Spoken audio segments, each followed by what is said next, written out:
기쁨에게 오신 모든 분들을 주님의 이름으로 환영합니다.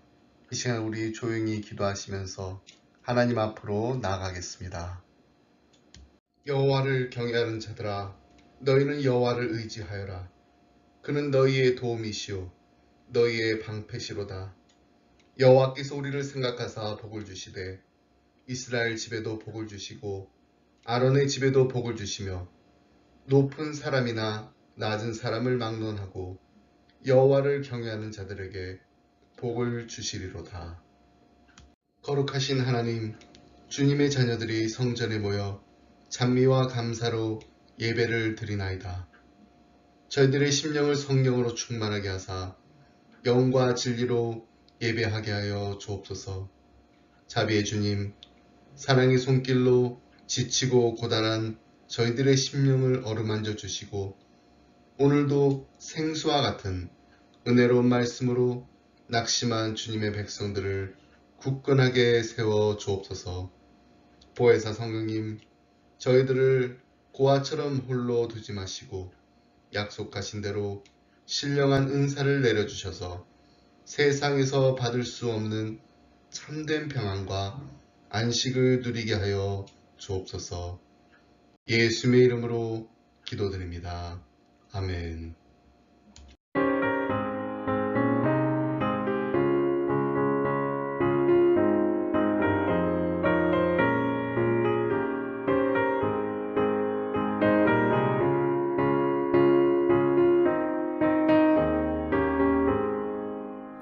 예수 십자가에 흘린 피로써 그대는 씻기려 있는가. 더러운 죄 희게 하는 능력을 그대는 참을지 않은가. 예수의 보혈로 그대는 씻기려 있는가.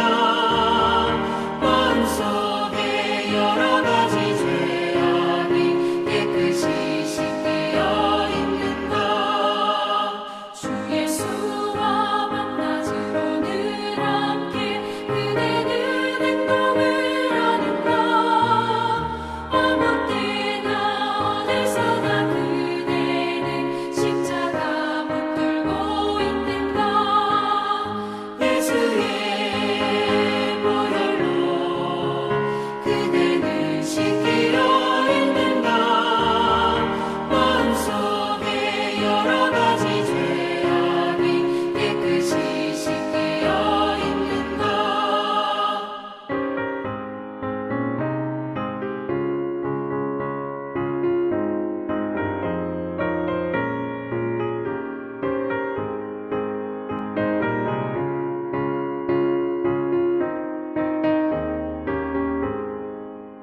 주님 예수 다시 올 때 그대는 영접할 예복이 있는가.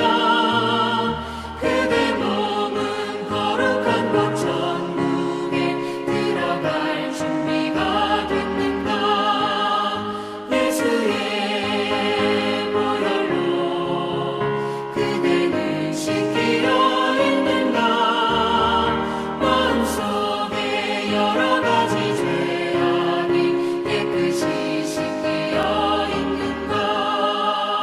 모든 죄에 더러워진 예복을 주 앞에 지금 다 벗어서 샘물같이 솟아나는 보혈로 눈보다 더 희게 씻으라.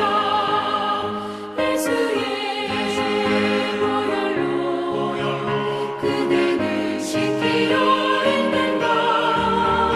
마음속에 여러 가지 죄악이 깨끗이 씻기려 있는가.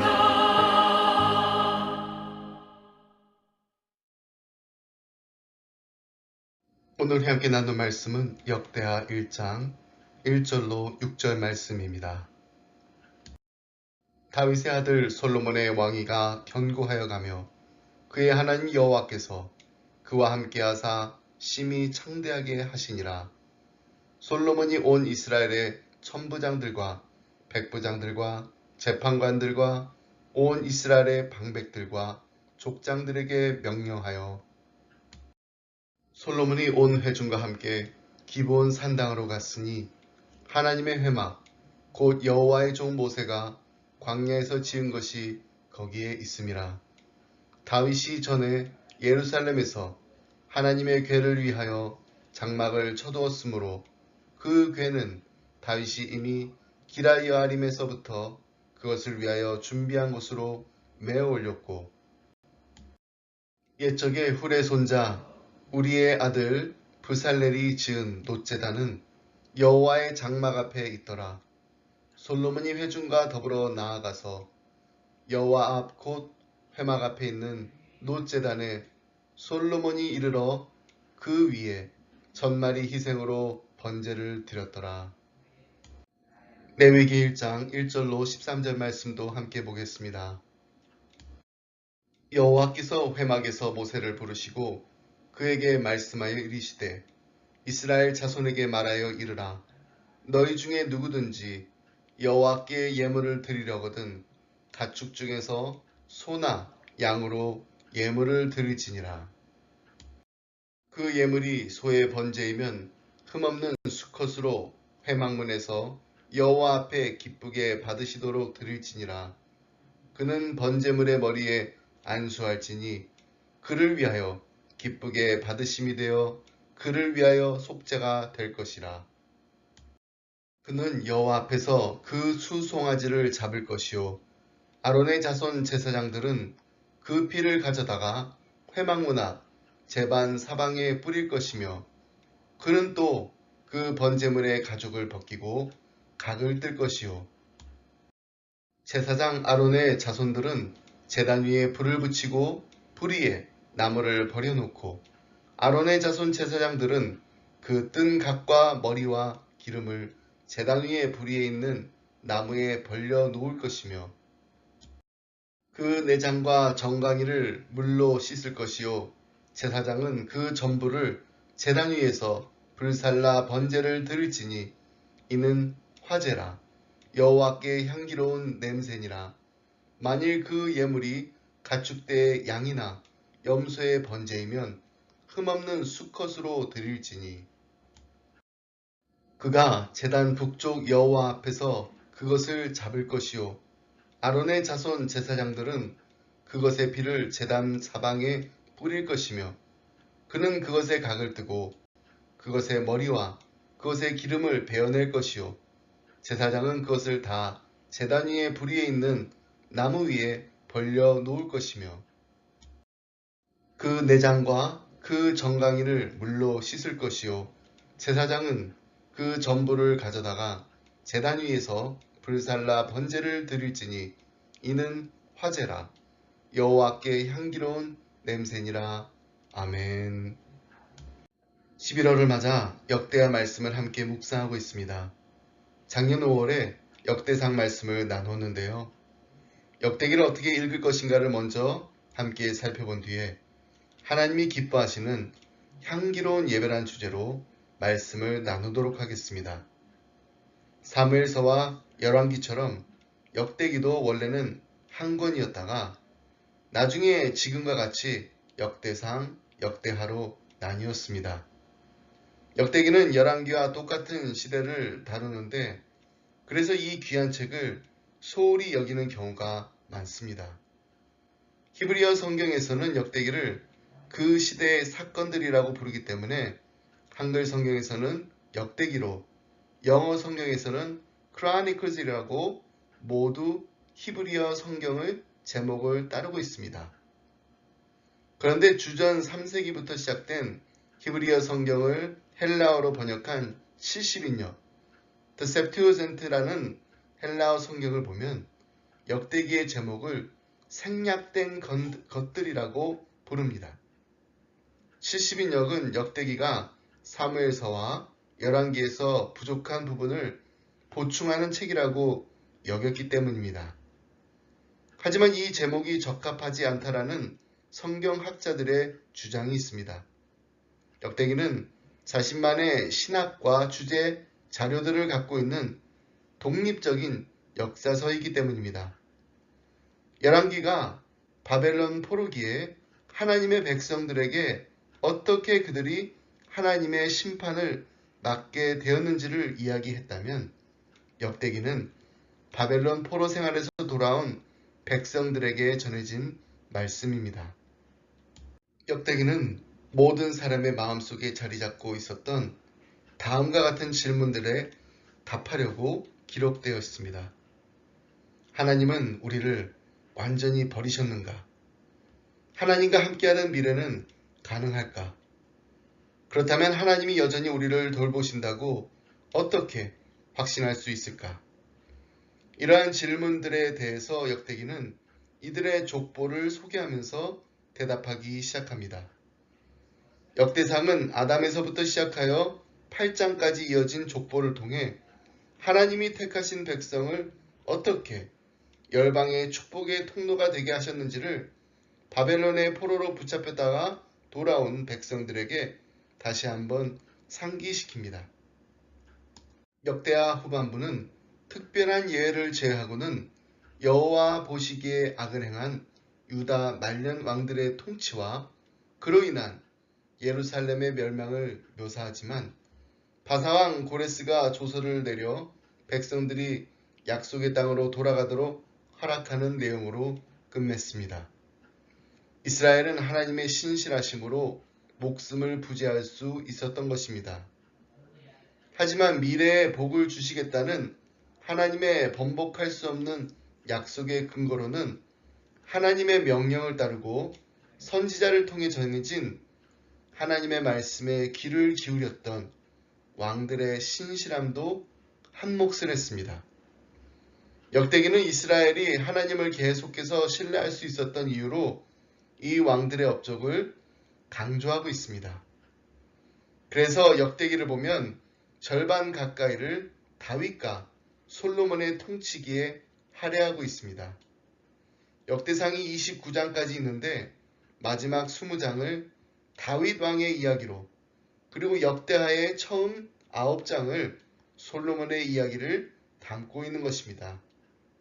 그리고 이들에게 하신 하나님의 약속이 포로에서 돌아온 백성들의 희망이 된 것입니다. 자, 그렇다면 우리는 역대기를 어떻게 읽어야 할까요? 역대기가 여호와의 통치를 인정한 다윗 같은 왕들의 이야기로 포로 생활에서 돌아온 백성들을 권면하듯이, 하나님은 아버지의 모든 명령을 온전히 이루신 다윗 같은 왕 예수님의 이야기로 우리를 권면하십니다. 예수님의 보좌는 영원하며 예수님은 자기 백성을 하나님과 더 깊은 관계로 인도하십니다. 하나님은 다윗과 같은 왕들을 통해 하나님의 백성을 다스리기로 작정하셨습니다. 역대기는 이 왕들이 하나님의 율법의 요구사항, 개인과 공동체 생활에 대한 명령을 충실히 지켰을 때 하나님이 그들에게 생명으로 의미와 목적으로 안정감과 분명한 명령으로 복을 내려주셨음을 보여줍니다. 그러므로 우리는 우리의 왕이신 예수 그리스도께서 율법의 모든 요구사항을 지키셨고 우리를 위해 하나님께 온전히 순종한 삶을 성취하셨다라는 사실에 안심할 수 있습니다. 우리가 하나님 나라의 신실한 시민으로서 우리의 왕을 따라 살아갈 때 우리도 포로기에서 돌아온 이스라엘 백성처럼 더 이상 절망하지 않고 우리와 함께 하시고 우리를 돌보시고 우리를 축복하시는 하나님을 날마다 경험하게 될 줄 믿습니다. 오늘은 역대하 1장 말씀을 통해 우리를 이토록 사랑하시는 하나밖에 없는 독생자 예수 그리스도를 우리를 위해 이 땅에 보내실 만큼 우리를 사랑하시는 하나님의 마음에 기쁨을 드리는 삶이 무엇인지에 대해 말씀을 나누도록 하겠습니다. 그것은 바로 예배입니다. 하나님이 기뻐하시는 향기로운 예배란 어떤 예배인지 레위기 1장 말씀과 함께 살펴보도록 하겠습니다. 솔로몬은 아버지 다윗을 이어 왕이 되자 행한 중요한 일 중 하나는 하나님께 일천 번제를 드리는 것이었습니다. 열왕기상 3장에 의하면 솔로몬이 일천 번제를 드린 것은 성전 건축이 아직 완공되기 전이었습니다. 솔로몬이 일천 번제를 드리게 된 동기는 자신이 맡은 직분인 왕으로서의 책임감을 다하기 위해서였습니다.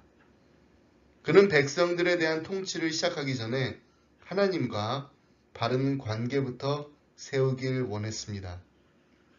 솔로몬이 다스려야 할 이스라엘 백성들은 하나님의 백성들이었고 솔로몬은 하나님의 백성들을 잘 섬겨야 할 하나님의 종이었기 때문입니다. 솔로몬은 신하들과 백성들의 지도자들을 모두 이끌고 기브온 산당으로 올랐습니다. 역대하 1장 2절로 3절 말씀 함께 보겠습니다. 솔로몬이 온 이스라엘의 천부장들과 백부장들과 재판관들과 온 이스라엘의 방백들과 족장들에게 명령하여 솔로몬이 온 회중과 함께 기브온 산당으로 갔으니 하나님의 회막 곧 여호와의 종 모세가 광야에서 지은 것이 거기에 있음이라. 여기서 천부장, 백부장, 재판관, 방백, 족장은 이스라엘 백성들을 대표하는 사람들입니다. 그러므로 솔로몬이 이들과 함께 하나님을 예배했던 것은 온 이스라엘이 하나님을 예배한 것으로 이해할 수 있습니다. 그리고 이는 솔로몬이 이스라엘 공동체를 하나님을 예배하는 공동체로 만들고자 했음을 시사해 줍니다. 그는 기브온 산당에서 하나님께 전적으로 헌신하는 하나의 신앙 고백으로서 백성들과 함께 일천 번제를 드렸습니다. 번제는 짐승 전체를 남김없이 제단에서 불사르는 제사입니다. 하나님과의 정상적인 관계 정립을 원하여 드리는 헌신을 상징합니다. 레위기 말씀을 보면 이는 누구든지 자발적으로 드릴 수 있는 자원제입니다. 레위기에는 5가지 제사에 대한 예법이 소개됩니다. 이것을 소위 5대 제사라고 하는데 번제, 소제, 화목제, 속죄제, 속건제에 대한 규정이 1장에서 7장에 소개되고 있습니다. 가장 먼저 설명되는 제사가 번제입니다. 5대 제사 중에 가장 먼저 번제가 나오는 것은 이 제사가 모든 제사들보다 가장 기본적이고 가장 중요한 제사임을 말해주는 것입니다. 실제로 번제는 백성들이 가장 빈번히 드린 제사였으며 매일 성소에서 제사장들이 아침 저녁으로 드린 제사이기도 합니다. 이스라엘의 다양한 국가적 절기에서도 번제는 가장 기본적이고 우선적인 제사로 드려졌습니다. 하나님께서는 모세를 통하여 이스라엘 백성에게 번제라는 제사법을 가르치셨습니다. 이 번제는 제물을 모두 불태워서 여호와께 향기로운 냄새를 드리는 제사입니다. 그러므로 우리는 번제의식의 영적 의미를 통하여 오늘날 우리 성도가 어떻게 예배드려야 합당한지를 배울 수 있습니다. 그렇다면 예배 드리는 자가 어떻게 예배를 드려야 하나님이 기뻐하시는 향기로운 예배를 드릴 수 있을까요? 첫 번째, 죄의 고백이 있어야 합니다. 하나님께 예배 드리는 자는 먼저 죄를 고백하는 마음이 있어야 합니다. 레위기 1장에 나오는 제사법에서 볼 수 있듯이 소를 번제로 드리고자 하는 자는 먼저 그 제물될 소에 안수해야 했습니다. 레위기 1장 4절 말씀 함께 보겠습니다.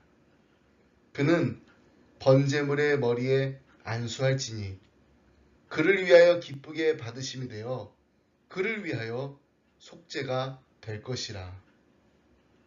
여기서 번제물의 머리 위에 안수하는 것은 자신의 죄를 제물에게 전가시키는 것입니다. 이것은 죄를 고백하는 의식입니다. 결국 이 예식은 우리가 하나님 앞에 나와 예배드릴 때 반드시 죄의 고백이 있어야 함을 뜻합니다.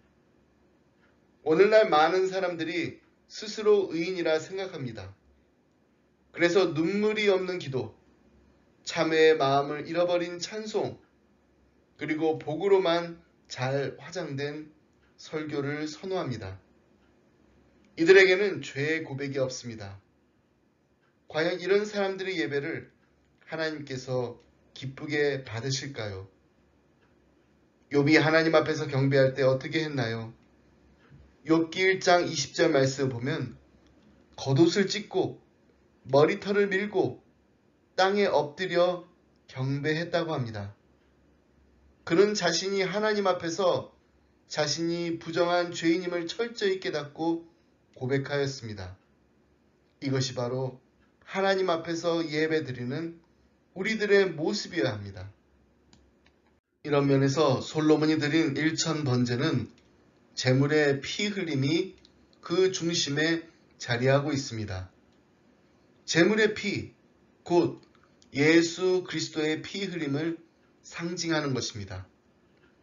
그러므로 우리가 드리는 예배는 우리의 죄를 위해 희생하신 예수 그리스도의 십자가 보혈을 기념하는 것이 그 핵심이 되어야 합니다.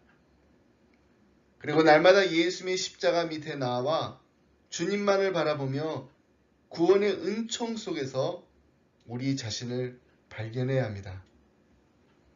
이것이 기독교 예배의 본질이며 복음의 진수입니다. 의인은 한 명도 없으며 모든 사람이 죄를 지었다고 성경은 분명히 말씀하고 있습니다. 그러므로 우리가 하나님을 찾을 때마다 두렵고 떨리는 마음으로 하나님을 경외하는 마음으로 우리가 죄인임을 고백하며 하나님을 경배할 때 하나님께서 기뻐 받으시는 예배가 될 줄 믿습니다. 두 번째로 하나님이 기뻐하시는 향기로운 예배를 드리려면 정결하고 거룩함이 있어야 합니다. 이제 안수를 마친 제물 헌상자는 곧이어 그 제물의 가죽을 모조리 벗겨야 했습니다. 이는 정결케 하는 의식으로서 인간의 더러워진 겉모습을 떨쳐버리고 오직 신령과 진실로 하나님께 드리는 자신을 드리는 상징적 행위입니다. 레위기 1장 9절을 보면 소를 번제물로 드릴 때 그 내장과 정갱이를 물로 씻으라고 말씀하셨습니다. 또 13절을 보면 양이나 염소를 번제물로 드릴 때도 그와 같이 하라고 하셨습니다. 이처럼 번제물의 내장과 정갱이를 씻으라고 하신 것은 내장에는 아직 소화되지 않은 더러운 음식물의 찌꺼기가 남아있고 정갱이는 제물을 잡을 때 땅바닥에 무릎을 꿇림으로써 정갱이에 흙이 묻어 있기 때문입니다. 즉 하나님께 바쳐질 제물은 깨끗하지 않으면 안 된다는 것입니다. 마찬가지로 예배를 드리는 성도는 마음 자세부터 가다듬어야 합니다. 하나님을 향한 정결함과 거룩함이 마음으로부터 우러나와야 합니다.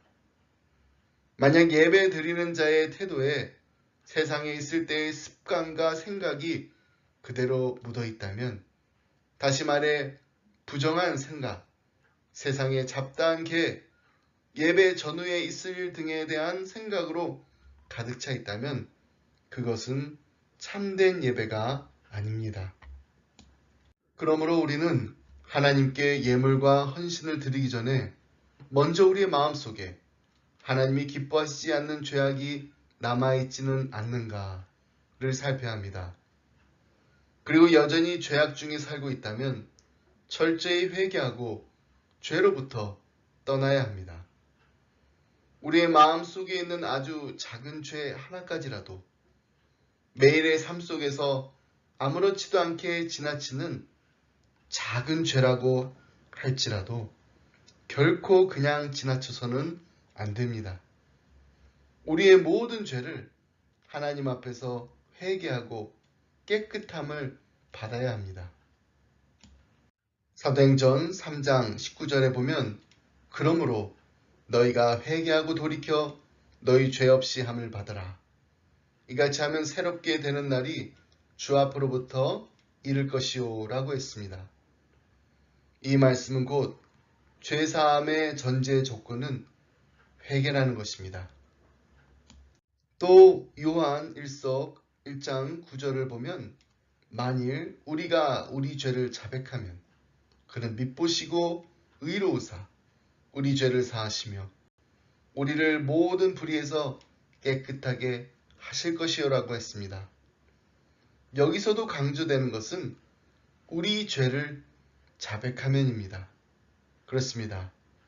하나님은 사랑의 하나님이시지만 우리가 우리의 죄를 회개하지 않으면 결코 용서하시지 않으십니다. 하나님의 사랑은 우리가 죄를 범하고도 회개하지 않았는데 용서하시는 그런 무분별한 사랑이 아닙니다. 하나님은 공의로우신 하나님이시기 때문입니다. 예전에 제가 저희 아이들이 어렸을 때 야단칠 때마다 자주 쓰는 말이 있었습니다.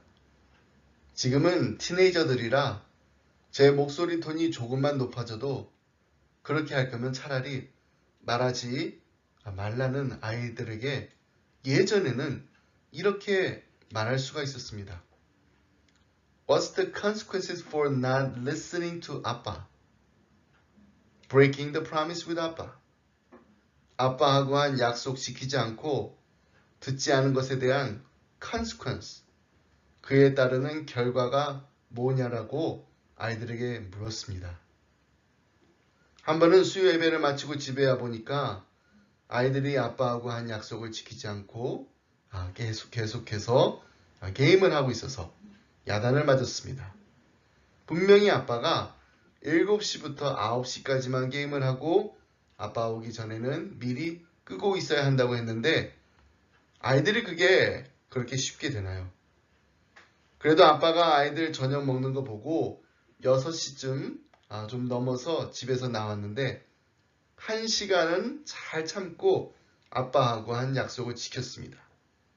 근데 예배를 마치고 집에 돌아보니 9시 반이 넘었는데도 아이들이 계속해서 게임을 하고 있는 거예요. 물론 예상은 하고 있었지만 그래도 아빠가 오면 게임하는 걸 멈출 거라는 제 예상은 빗나가고 말았습니다. 하여튼 아이들을 불러놓고 아빠하고 한 약속을 지키지 않은 것에 대한 consequence가 뭔지 물어봤더니 둘째가 2주 동안 게임을 하지 않겠다고 합니다. 참 기특하다라는 생각은 들었지만 2주는 너무 기니까 이틀 동안만 하지 말아라고 했습니다. 근데 가만히 보니까 막내는 아직 consequence라는 그 뜻이 무엇인지를 잘 모르는 것 같아서 너 무슨 뜻인지 아냐고 물었더니 정말로 모른다고 합니다. 그래서 둘째에게 다시 consequence가 뭔지 동생에게 설명해 보라고 했더니 이렇게 설명합니다. consequence는 아빠하고 약속했던 거 지키지 않을 때 받는 퍼니시먼트 같은 거라고. 어떤 일을 했을 때 거기에 따르는 결과라고 아주 잘 설명했습니다. 근데 둘째가 동생에게 이렇게 부연 설명을 더합니다. consequence는 주로 네거티브한 일에 대한 결과인데 좋은 일을 하면 거기에는 좋은 결과가 따른다는 것이라고. 저는 그 이야기를 듣고 참 많은 것을 깨달았습니다. 아빠는 항상 consequence에 대해서 얘기할 때 주로 네거티브한 일, 잘못한 일에 대해서 얘기했는데 왜 잘하고 있는 일에 대해서는 얘기해 주지 못했을까? 여러분, 회개도 마찬가지입니다. 하나님께서는 우리가 죄를 지었을 때 거기에 따른 심판을 하십니다. 그게 consequence입니다. 하지만 우리가 죄를 지었을 때 회개를 하면 거기에 따르는 consequence는 용서와 회복입니다. 우리가 회개하면 하나님께서는 우리를 회복시켜 주십니다. 우리가 하나님 앞에 나와서 예배 드릴 때 우리의 죄를 고백하고 회개하면 하나님은 미쁘시고 의로우신 하나님이시기 때문에 우리의 모든 죄를 다 사하여 주실 줄 믿습니다. 이렇게 우리 자신을 정결하게 만들어 하나님께 헌신할 때 우리는 하나님께서 기뻐하시는 거룩하고 향기로운 제물이 되어 하나님께 산 제사로 드려지는 우리 모두가 되길 간절히 소원합니다. 세 번째로 하나님께서 기뻐하시는 향기로운 예배를 드리려면 전적으로 헌신하는 마음이 있어야 합니다. 번제는 내장까지 모두 불태워서 여호와께 드리는 제사입니다. 이것은 예배 드리는 자가 그 예배를 통하여 전적인 헌신을 다짐하는 최대의 정성이 필요하다라는 것을 우리에게 가르쳐 줍니다. 레위기 1장 13절 말씀입니다. 그 내장과 그 정강이를 물로 씻을 것이요 제사장은 그 전부를 가져다가 제단 위에 불살라 번제를 드릴지니 이는 화제라 여호와께 향기로운 냄새니라. 여기서 제물의 모든 부분을 불에 태운다는 것은 단순히 태운다는 그 자체의 의미가 있는 것이 아니라 태웠을 때 나는 냄새를 하나님께서 기뻐하심으로 제물을 태운다라는 데 의미가 있는 것입니다. 그러므로 제물의 전체를 다 태워서 드리는 향기로운 냄새처럼 우리가 예배를 드릴 때 우리의 온 마음과 정성을 다하는 헌신의 마음이 있어야 합니다. 근데 오늘 역대하 1장 본문에 보면 솔로몬이 드린 번제는 한두 마리의 소나 양이 아니었습니다.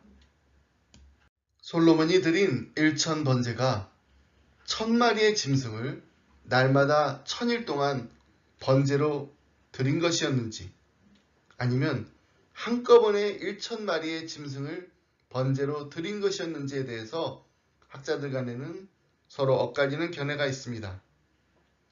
하지만 분명한 사실은 둘 다 정말 대단한 정성과 헌신이 있어야만 드릴 수 있는 제사였다라는 것은 부인할 수 없습니다. 근데 사실은 이 제물을 태울 때 나는 냄새가 결코 좋은 것이 아니었다라는 것입니다. 그럼에도 불구하고 이것이 향기롭다고 인정되었다는 것은 제물을 태우기까지 하나님의 명령에 복종한 백성들의 온전한 행위를 하나님께서 기쁘게 받으셨기 때문입니다.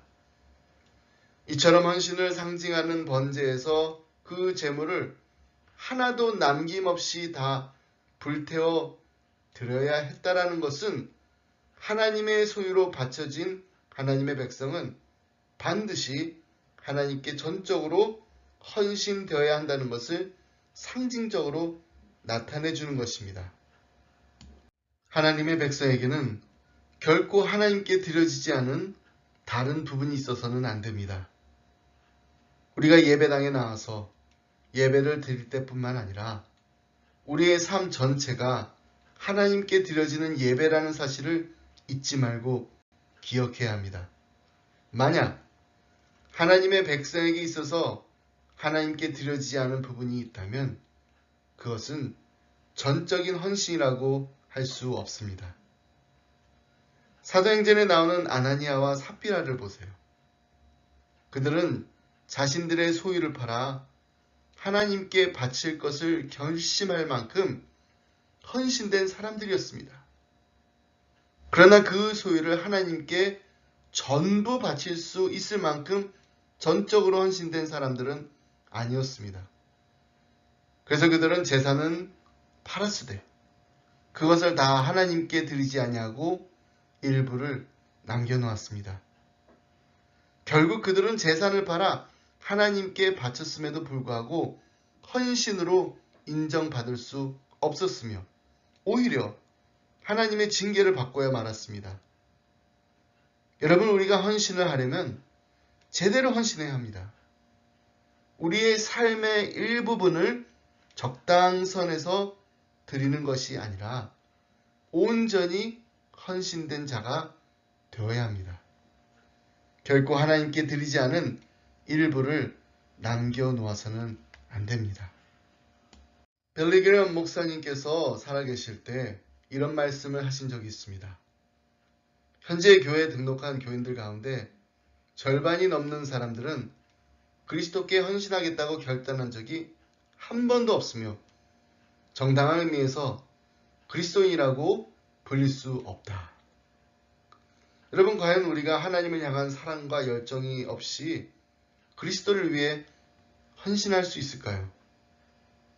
그리고 헌신도 하지 않은 그리스도인이 진정한 그리스도인이라고 말할 수 있을까요? 우리가 교회에 나와서 예배를 드릴 때도, 일터에 나가서 일을 할 때도, 가족들과 있을 때도, 친구들과 있을 때도, 교우들과 함께 있을 때도 우리의 모든 것을 다해 예배자로 살아갈 때 하나님의 얼굴에 미소 짓게 하는 향기로운 제사를 드리게 될 줄 믿습니다. 말씀했습니다. 우리는 번제의식을 통해 하나님 앞에 온전히 자신의 모든 것을 다 드림으로써 하나님이 기뻐하시는 향기로운 삶을 사신 예수님을 만나게 됩니다. 향기라는 말은 영어로 aroma입니다. 제물이 태워서 바쳐지면 그것은 하나님께 aroma, 즉 향기였다라는 것입니다. 인류의 죄를 속하기 위해서 자신의 몸을 희생하는 예수님의 모습이 하나님께는 아름다운 향기였던 것입니다. 그렇게 해서 하나님을 기쁘시게 했다라는 뜻입니다. 이것을 먼 훗날 신약 성경에서 사도 바울은 이렇게 증언하고 있습니다. 에베소서 5장 2절 말씀입니다. 그리스도께서 너희를 사랑하신 것 같이 너희도 사랑 가운데서 행하라. 그는 우리를 위하여 자신을 버리사 향기로운 제물과 희생 제물로 하나님께 드리셨느니라. 예수님은 자신을 버려서 향기로운 제물이 되어 하나님께 온전히 자신을 드리셨습니다. 그래서 바로 이 번제가 향기로운 제물이었던 예수님을 보여주고 있는 것입니다.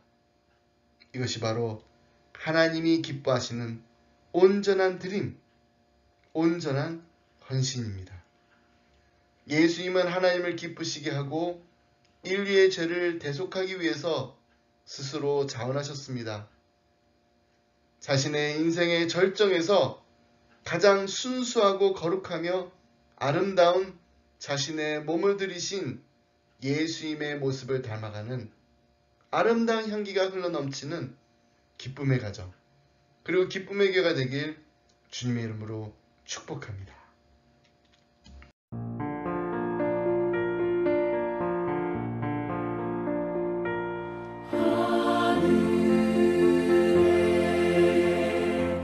계신 아버지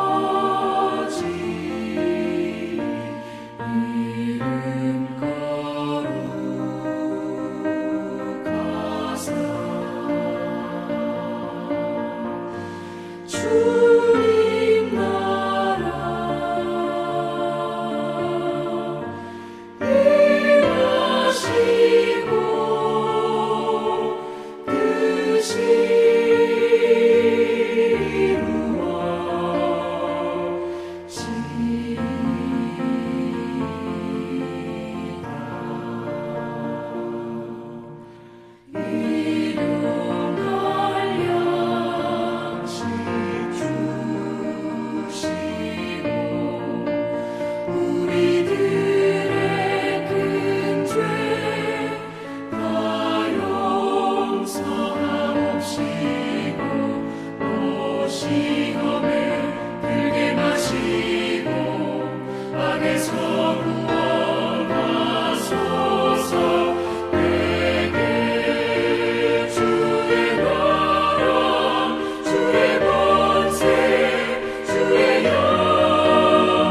이제는 우리 주 예수 그리스도의 은혜와 하나님 아버지의 그 크신 사랑과 성령님의 감동 감화 교통하심이 하나님 앞에 우리의 삶을, 우리의 몸을, 우리의 마음을 거룩한 산 제사로 드리길 원합니다. 하나님 기뻐 받아 주시옵소서. 온전히 우리의 모든 것을 다 드리오니 하나님이 기뻐하시는 향기로운 삶을 날마다 살게 하여 주시옵소서. 간절한 마음으로 기도하며 이 자리를 떠나는 사랑하는 성도님들과 가정과 생업 위에 그리고 주님의 몸된 교회 위에 지금으로부터 영원토록 함께 하시길 간절히 축원하옵나이다. 아멘.